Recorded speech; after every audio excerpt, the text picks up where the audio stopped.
Welcome back, Novello Nation, to another episode of the Aaron Novello podcast. We have with us like a luminary, legendary. She was actually in that red book right there, the Millionaire Real Estate Agent. She was the first agent to be coached by GK to actually go to the seventh level, built a seventh level business that somebody else has been running for 20 plus years and she still profits from, as well as being the top profit share earner in all of KW, the one and only Miss Linda Mckissack. I really appreciate you taking the time to be with me here today.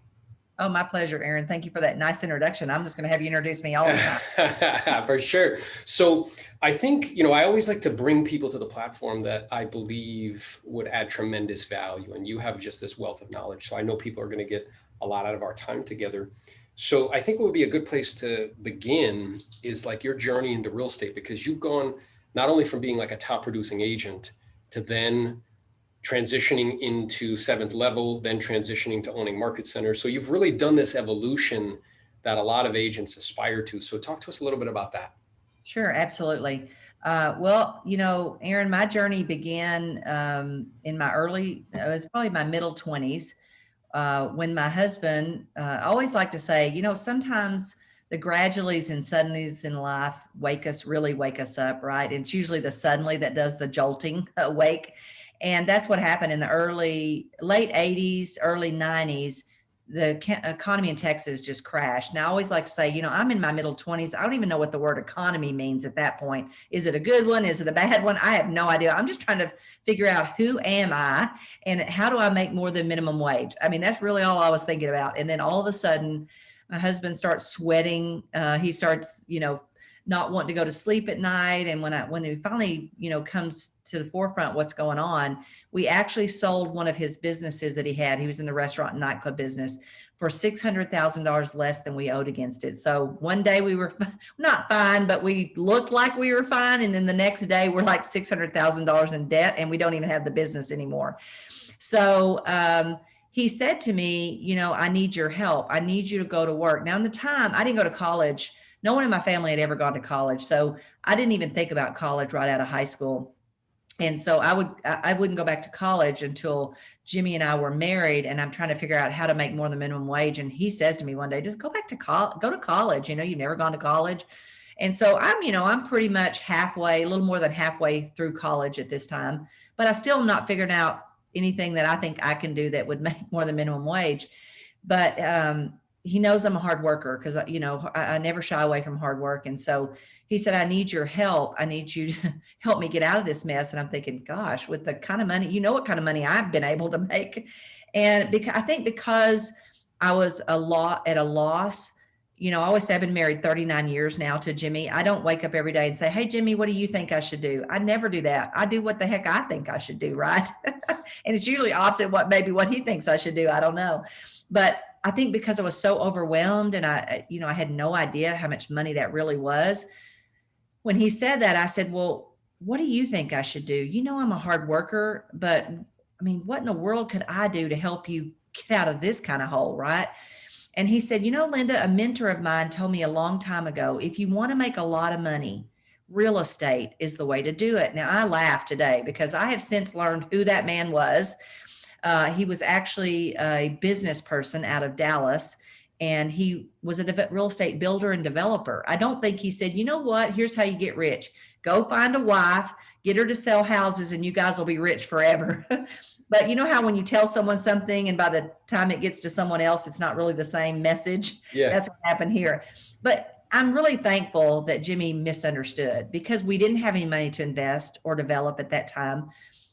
And little would I know that real estate sales would actually be perfect, right? It would be the perfect vehicle to create cash flow to eventually get us to building wealth. And so again, I didn't know a realtor. My family had never owned a home. I mean, I don't know what it means to be in real estate. So I said to him, well, what does that mean? What does that look like? And he said, well, you go take a few classes and you get your license and you sell houses. I'm like, oh, how hard? Okay, great. I've already been taking a few classes, right? And so, and right away, Aaron, I didn't make a lot of money. I only made $3,000 gross. Jimmy had to say, Linda, this is gross. I'm spending 15 for you to make 3, honey. This isn't what I had in mind. But Aaron, back then, nobody helped you figure out how to sell houses.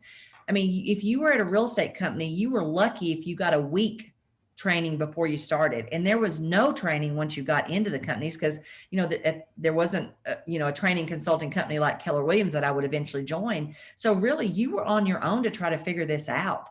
And so I always say I'm a slow learner, so it took me a while. And it took someone buying me a ticket to a conference to make me realize that anything in life I want to do, somebody out there knows how to do it. And if I can just go learn from them, I can do it too. Right. And so, I did that, and I started making good money. And then all of a sudden his businesses weren't come back. And so I talked him into getting in the business with me. And to be honest with you, the pain, I think, of going through that much debt, because I always say, it's not a marriage enriching time when people owe a lot of money. You don't, your spouse doesn't come home and you say, hey, how was your day? You say, what in the heck are we going to do? I mean, where are we going to get some money? This is not fun, And so I think it made such an impact on us. And it's such a blessing today, right? Usually the worst thing ever happens to you can wind up being the best thing ever happened to you, because it was a wake up call. And the wake up call was, you know what?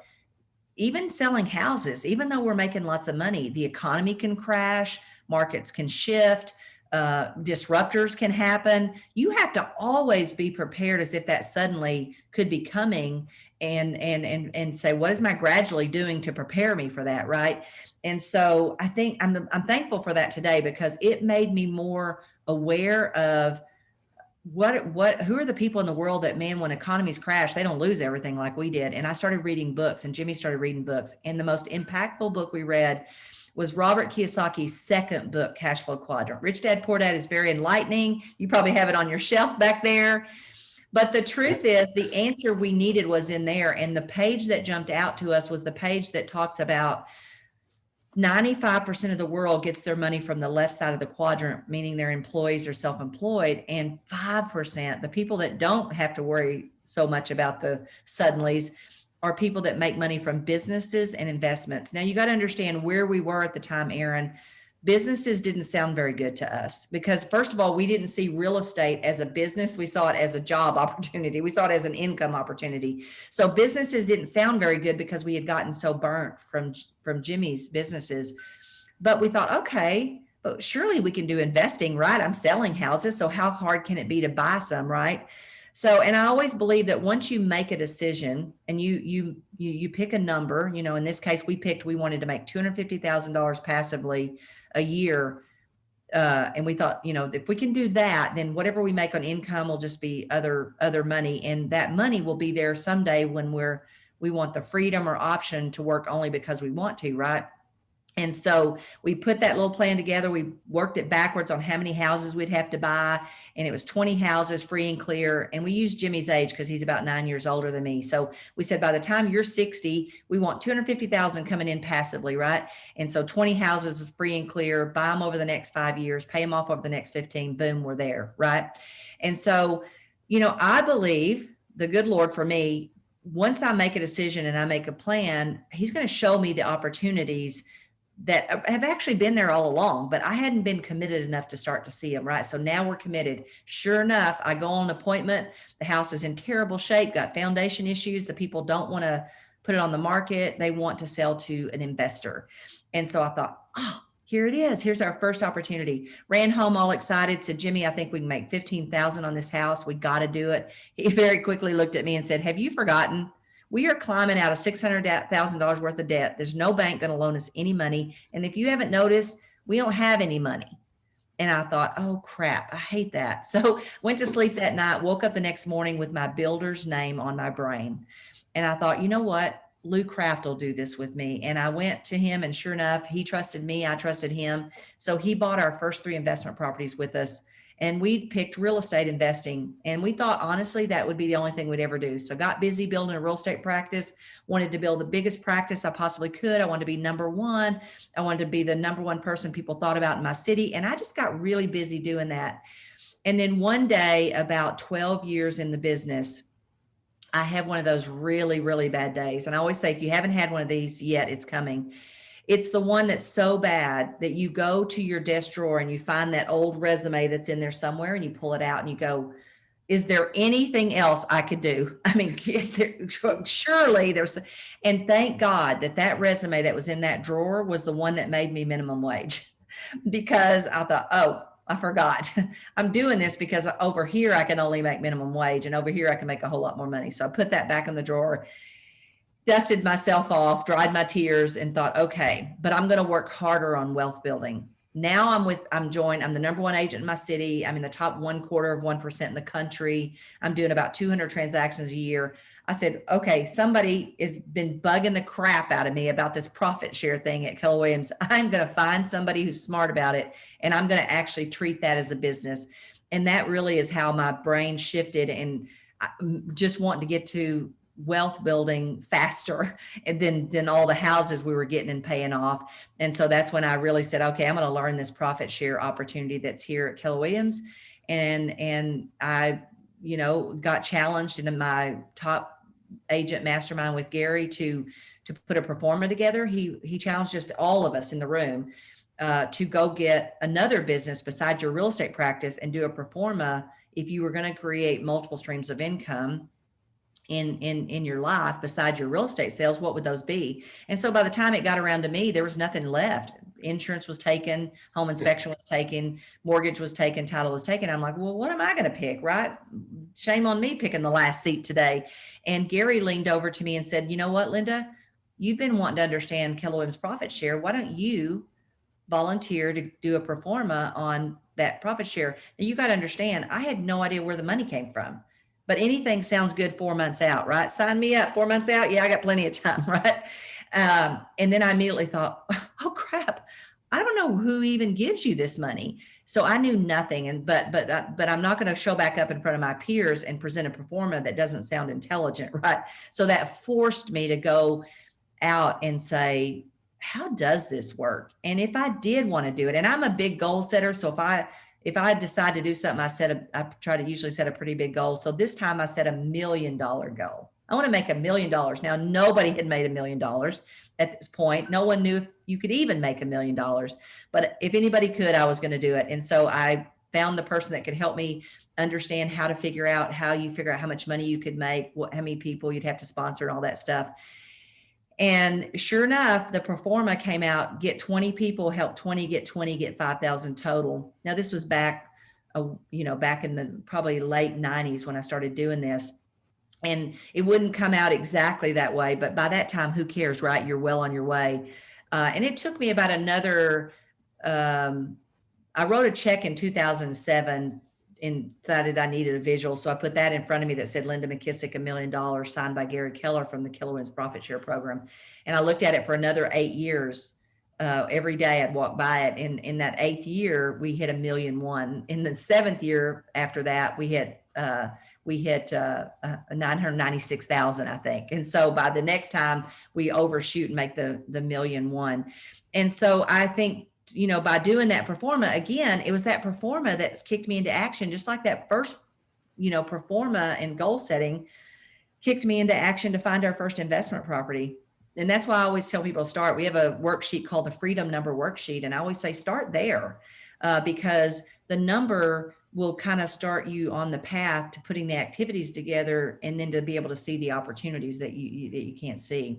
Yeah. And with that clarity, I feel like in my experience, it's like, oh, that's not that difficult. Like it makes you realize like, oh, that's something that's attainable. That's not completely out of reach. So what I find fascinating as I'm listening to you share your story, it's like this culmination of events. One, having an event from a financial perspective that was very difficult because you also mentioned that was in the 90s. $600,000 in the 90s was a lot of money. Yeah. Right. Yeah. And it's a lot of money now, but it was even more money then. Right. So, and that's for some people, that might be like an insurmountable kind of thought process to get themselves out of. And it pushed you to find a vehicle through some serendipitous events that actually allowed you to produce the cash, right? To do precisely that. And then it also gave you, it sounds like, this very firmly rooted in pain, which is not a bad thing, kind of model that, hey, I need to have additional flows, not just one. So that way, if something happens in my life, I'm okay. And first that morphed into real estate where you were buying up properties, which I'm sure you accomplished that goal and have surpassed it since then. And then you woke up to this profit share thing. And it sounds like you woke up to that also by serendipity, because you were sitting in a room and they're like ancillary flows and everybody picked one and you said like, okay, I guess I could do profit share, right? So now let's say that happened. Gary leaned over, he said, hey, do a perform on this. You did that. It became like you said, I took a note, like 20, helped 20 more people, 5,000 total. Numbers might be different now. And then what? So you have this like vision, you can see it clearly. Then what did you do like intentionally and purposefully to begin to like breathe that into existence? Right. Well, what I did without even realizing it, Aaron, and this would come out later as Press and I would develop a course to help other people do it, is I used the formula that had always worked for me. It worked for me to build my real estate practice. It was just more naturally and authentic for me. And that was, it's a formula that I call capital R plus capital V plus another capital V over capital T. And so what that means is anything you want to accomplish in life, you got to figure out who are the R stands for relationships. Who are the people you need to fulfill that? And that could be number one, deciding who do I need to be a hero to? Because being a hero to someone is how you get paid, right? So who do I need to be a hero to? And that could even include me asking, who do I enjoy helping? Because if I enjoy and it gives me energy and it motivates me, I'll do it for a lifetime, right? But I don't want to pick people that I don't enjoy helping because it's going to be short lived, right? And I'm not going to do it as passionately or authentically, right? So who do you need to be a hero to? And then what is the first capital V stands for, what is my validity to even ask those people of their most precious asset, which is their time, to be willing to go deep in relationship with me. And so my validity, I tell you honestly, Aaron, validity can even be your failures like we've had in the past. And that can become your validity. Your books you've read, the classes you've attended, the experiences, success and failure that you've had in your life, the knowledge that you're willing to go out and get that other people need you to have to help them. Those all things become your validity. Even like I notice you have a ton of books back there. Even the books you've read that aren't by you could be your validity. Your own books. We have a couple of books. I'm writing the third one right now, but your own books could be validity. Other people's books that you glean the knowledge from could become your validity. And then the next V is, what is their value gap that I can help them with? Because if I can fill that value gap for them, you can't make a seller sell, a buyer buy, or an agent join. You can only get them to self-discover that whatever value gap or that what's of value to them right now, you can help them accomplish. And once they self-discover that, and the best way to get people to self-discover is stories where they can see their own lives in it.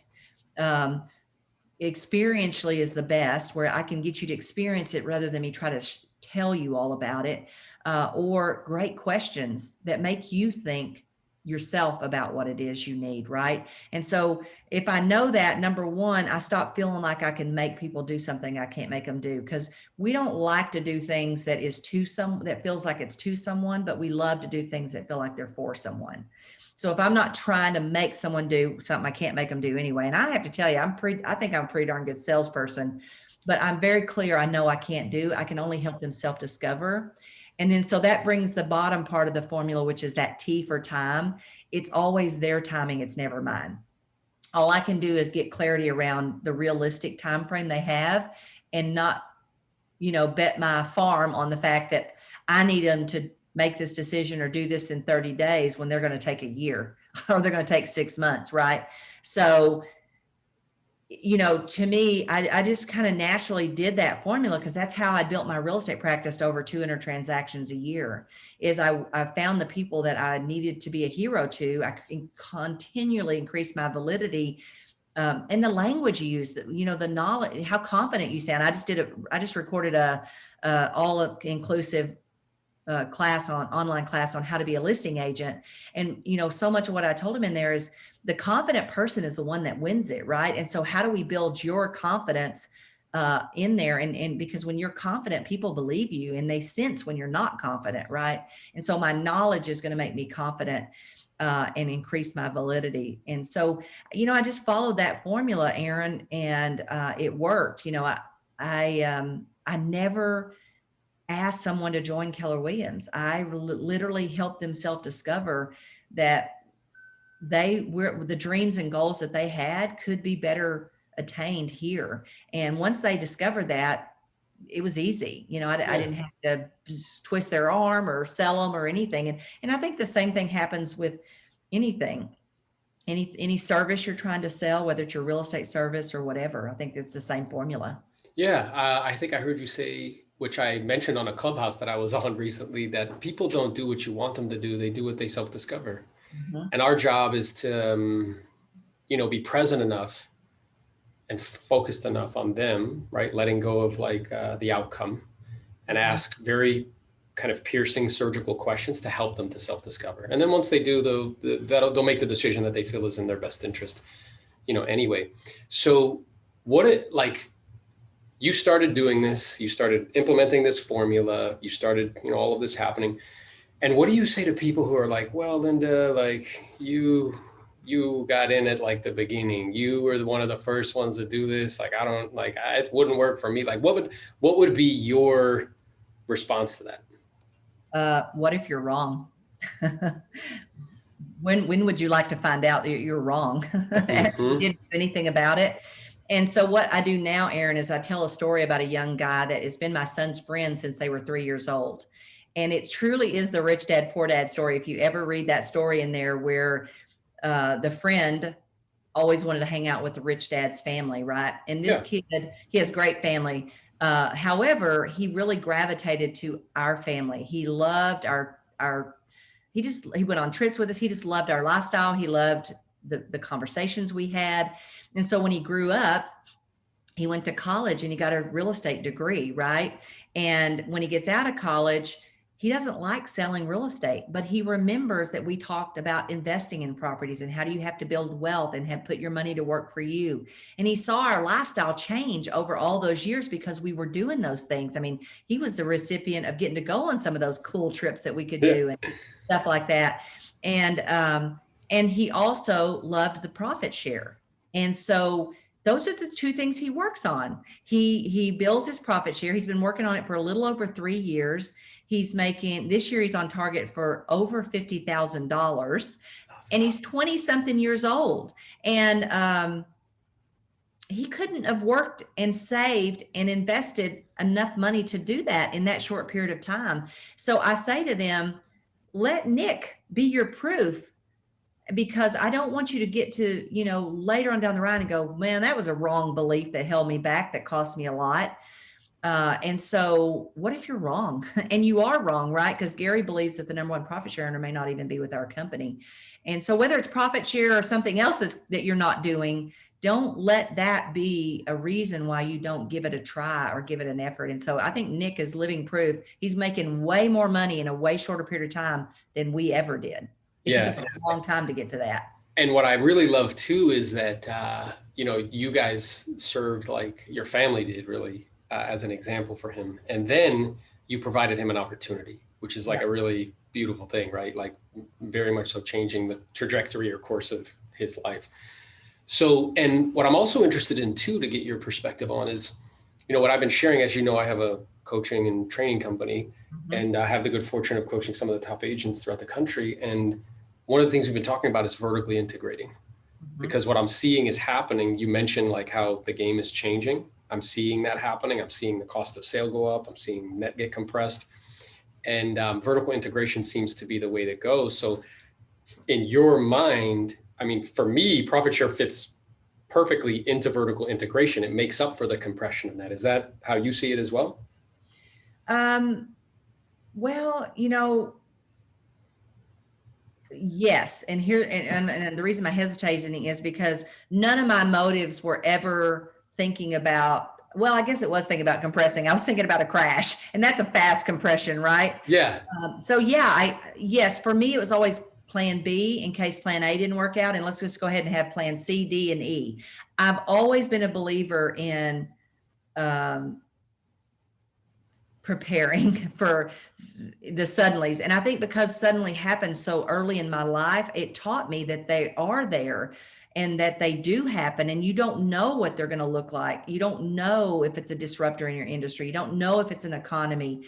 And so, yeah, in a sense, I did it without even realizing that's what I was doing, right? Right. That's what it came up for me as you're sharing this with me. I'm like, oh, like what Linda's been doing this whole time is vertically integrating, Yes. with not only going from an agent to owning market centers, to owning real estate, to having profit share.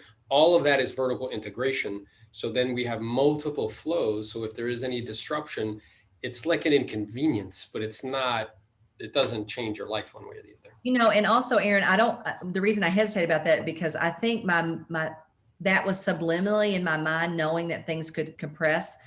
But I also have a piece in me, and some of your people that are listening to this today may have this too. I had a piece in me that when I accomplished something, I would say, oh, wow, that's cool. What else, I wonder, can I do? Right. And so I always tell people, you'll hit a ceiling in this business, and everybody's different on when they hit it. I remember almost the day I hit it. 200 transactions.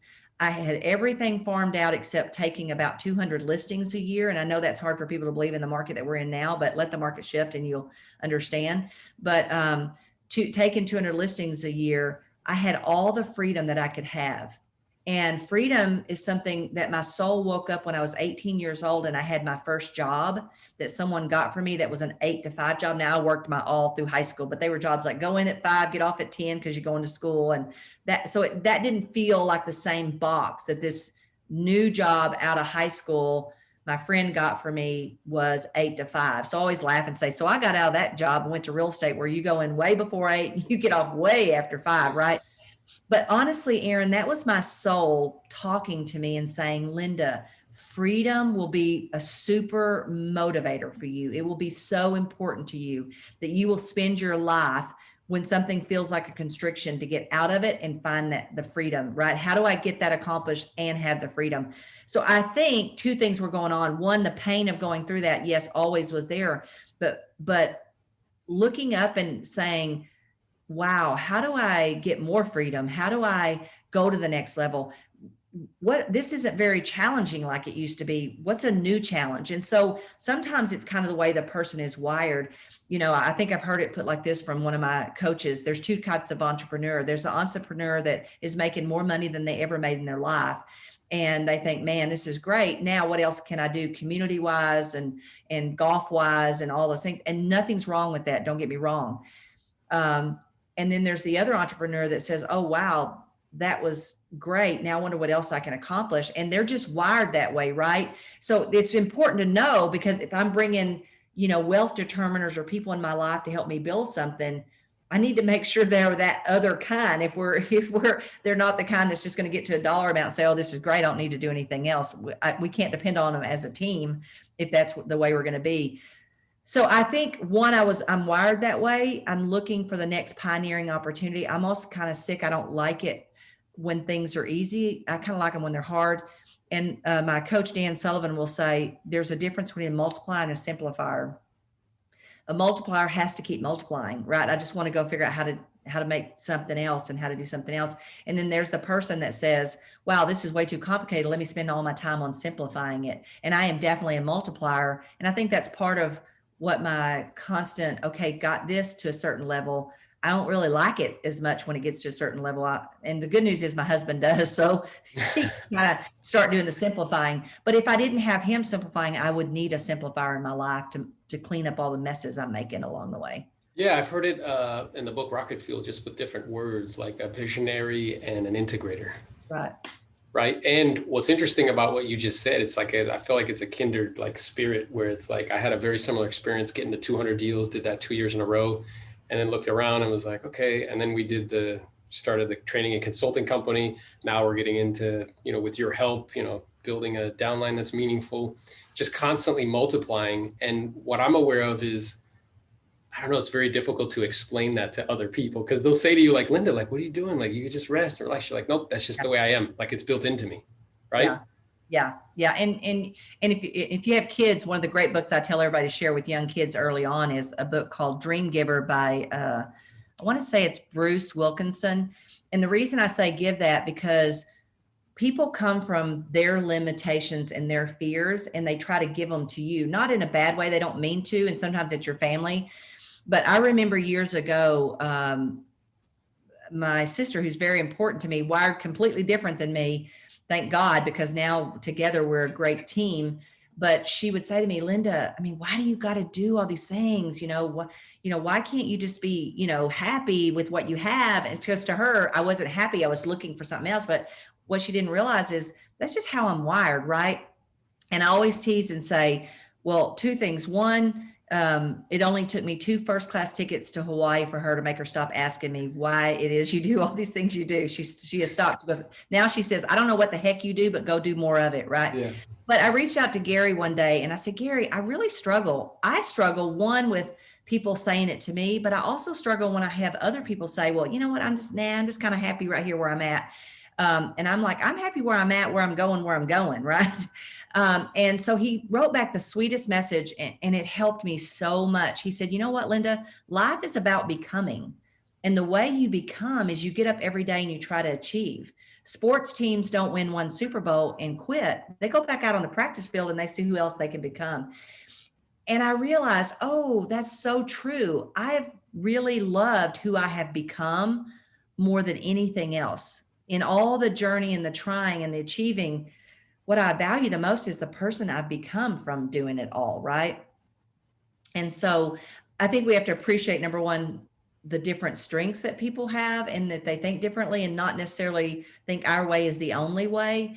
But I think you can tend to be made to feel like what you're doing is bad. And what I always say is, as long as you're not sacrificing the most important things in life to you, who gets to say how much is enough or how Yeah. more you do or should do and all those things? But I think we can all get to a place where we either think it and say it to someone else, or we get it said to ourselves. Yeah, that's such good guidance. Like, I really hope the people that are going to be watching this and listening really soak that in, because it's very, very true, and it comes from a very good place. So, and then what I'm also aware of is you created a profit sharing class, like a master class, teaching people how to do this. And this is a way, really kind of culturally, I know it comes from a place of you wanting to, help people and serve them in some way. So how did that come to fruition? Was that just people coming to you all the time being like, hey, what's the deal with this profit share thing? Yeah.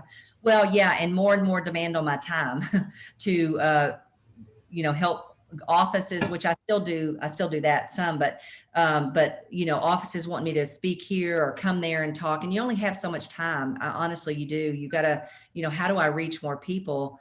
And the other thing is, teaching is one of my tools that I love to do. I've always done it, even in my real estate practice. I would take some of the classes that I had from KW. And, one time we have a great course called a life achievement course called Quantum Leap. And 150 of my clients showed up for me to teach them Quantum Leap. Wow. And I'd rather have, 300 eyes looking at me than I had two. Right. And I think I probably got at least 5 deals from doing that. And we talked nothing about what I did. They knew what I did, right? But I didn't have to say, hey, who do you know that needs to buy or sell a house, right? I did my formula. I gave them value. And when you give value, you create this amazing thing called beholdenness and reciprocity. And it's such a strong motivator. People want to give back to you in some way. They can't stand for you to give and give and give and them not give something back. And so it just kind of is the way it is, right? And I think in Robert Cialdini's book, Persuasion, it's called reciprocity, and in some places it's called beholdenness. And so teaching has always been what I use to build my validity, and it's what I love to do. So you always have to ask yourself, what are the things that are motivating and energizing for me? And how do I build my world in such a way that anything that's just either annoying or just okay winds up eventually getting moved off of me? And it's given to somebody that it does motivate and energize, Yeah. right? Because there's always people that thing motivates and energizes them, that demotivates and doesn't energize you. And so teaching has always just been one of those things, right? And I truly have a passion for trying to motivate people to think of things that they might not think. And I believe that I got where I am by people sharing and giving with me. And I think we should all, when we learn and have something, part of what we should give back to the world is those same things that we've received, right? And so press, and actually it's the genius of my son. Honestly, press is, he's a simplifier, which multipliers can do magical things if you'll put yourself with a simplifier. I mean, magic can happen. And the other thing that I've discovered that happens is my unique ability put together with other people's unique ability is something that does away with competition, because nobody else has those two people's magic together, right? So we can think about, collaboration, and we can think about abundance and all those things, because it's so unique and different, and so magic when you put those people's unique abilities together. And so my son, when he graduated from college, he did an internship at KW with Gary. And then when he came home, he had to have a learning period with us, right? He had to sit and learn and do anything and everything we needed him to do. And so his desk was next to me, and I love to recruit. And if I can, help people, and then what happens to that as a byproduct is some of them decide that they're going to join. And so he would sit next to me and he would listen. And what he discovered is, Mom, here's exactly what you're doing.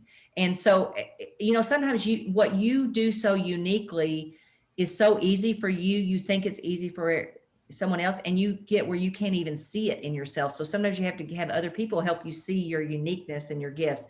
And so he just kind of spelled it out, and we just decided, we started teaching group classes on it first. Sorry about that. And we group classes first, and you could only reach so many people. And we started having a really hard time finding an hour a week for 6 weeks to teach it. So we decided, what if we put it in an online course? People could have it, for longer, and they could revert back to it when they're ready for the different information.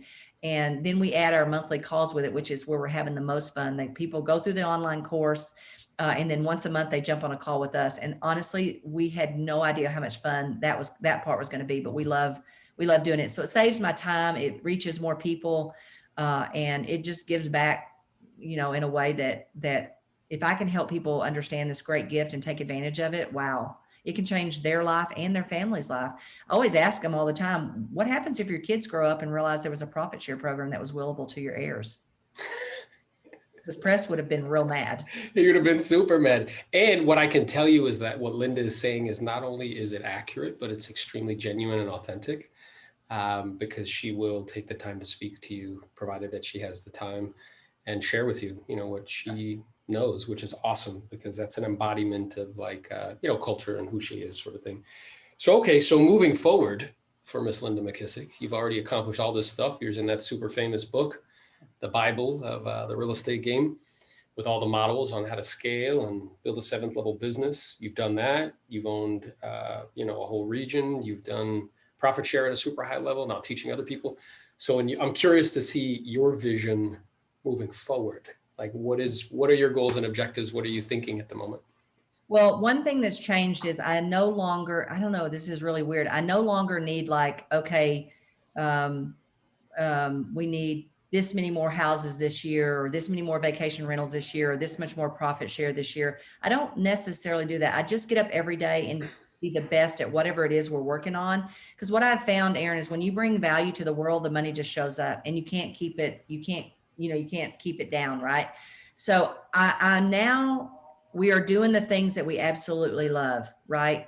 And so because we're doing the things we love, number one, I'm not doing anything annoying and that drives me crazy, so I don't have to quit any of those. And I'm not even doing just things that are just okay. I'm actually only doing the pieces that give me energy and motivate me. So number one, there's never going to be an end to that, that I can foresee, right? Unless something abruptly happens and ends it. So that would be the main thing. And it's not, it's proven, the value shows up, the money shows up, it just gets bigger and bigger, because now our money's working for us, and the assets are working for us, and it just compounds. Like they say, it really works. The compounding really works, right? So now I'm just making sure I don't let anything creep on my plate that's annoying and drives and it sucks my energy. And I just continually, and I'm pouring into other people. I'm having so much fun finding other people's unique abilities and then seeing how we can merge them with the ideas that I have. Cause I have a million ideas, right? Most entrepreneurs have a million ideas. And so, but I'm trying to stay in my lane. My lane is real estate. I don't jump out and, do healthcare, this is my lane. Business and real estate is my lane. And so I'm very clear about that. Used to, I'd try to jump out all over the place. I've learned not to do that. You get big by going narrow, right? And so I stay in that lane, and I just, am thinking of new ideas and ways that I can add value to other people who want to accomplish what we've accomplished. And I'm just, like I said, yesterday we just, we finished filming. He'll have to do some work on it and stuff like that. But we finished a course on how to be a top listing agent, because I felt like I saw a need that agents that had come through this massive, on steroid seller market didn't know how to get listings, and they, didn't think there was enough listings and all those things. And so I'm just saying, what are the things that I'm passionate about teaching? Because I won't do anything that I don't have passion or experience or stories around. And, and what happens is every time we get one accomplished, another idea will pop up. We have a goal of our goals now are like, what do we want to accomplish projects? So we want to help other people create online courses that want to create online courses. We want to help other people write books that will give them validity. So it's all still in the same arena, but it's just what's the next idea that I always like to say, what's the next natural door that's trying to open for you? And when you understand you're supposed to walk through that door, even though it's scary and it takes courage and you want to wet your pants because you don't know how to do it, you just got to have the courage and do it anyway. And that's where the real fun and journey is. It's not fun when it gets complacent, I don't think. Yeah, agreed. Yeah, and I love that. And, I think what's so awesome about that is that you're not in any way, just like resting, even though you could. Like, you're constantly, it's about the person that you're becoming, constantly pushing into areas that are fun, that energize you. And because of that, you're really playing the infinite game, right? And Like, there's no end to it. I am resting. I spent 3.5 weeks in San Diego at our beach house. Then I came straight home and I spent a whole week at Miraval Resorts in Austin, Texas with my daughter. And I'm super rested. And when I'm working, I'm working. And when I'm playing, I'm playing. And I'm very clear about the two. And I really try hard not to intermingle them ever. Yeah, that's awesome. Well, listen, Linda, I sincerely appreciate you taking as much time to talk to me as you have. I know your time is super valuable. So if anybody wants to connect with you, if they are interested in, the course that you have, like, where can they find you? Oh, I love this because my assistant just trained me because we did it on video yesterday, because I had no idea what my social handles were or anything.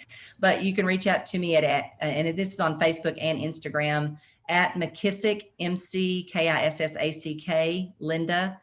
And also I have lindamckissack.com, and I have a podcast called Everything Life and Real Estate. You can find us on any place that you find podcasts. And for those people that are in KW and you want to know more about our profit share course, it's profitsharemastery.com. And, just connect with us anyway. In any way we can help people. We love to help people. So reach out to us if we can answer a question. Listen to our podcast. You'll find some great information there. We really try really hard to get great guests, because I love getting people on that I can share their knowledge with the rest of the world. I've had Dan Sullivan. I've had the guy that wrote Never Split the Difference. So I really work hard to try to get some great guests that we wouldn't normally probably get access to on our own.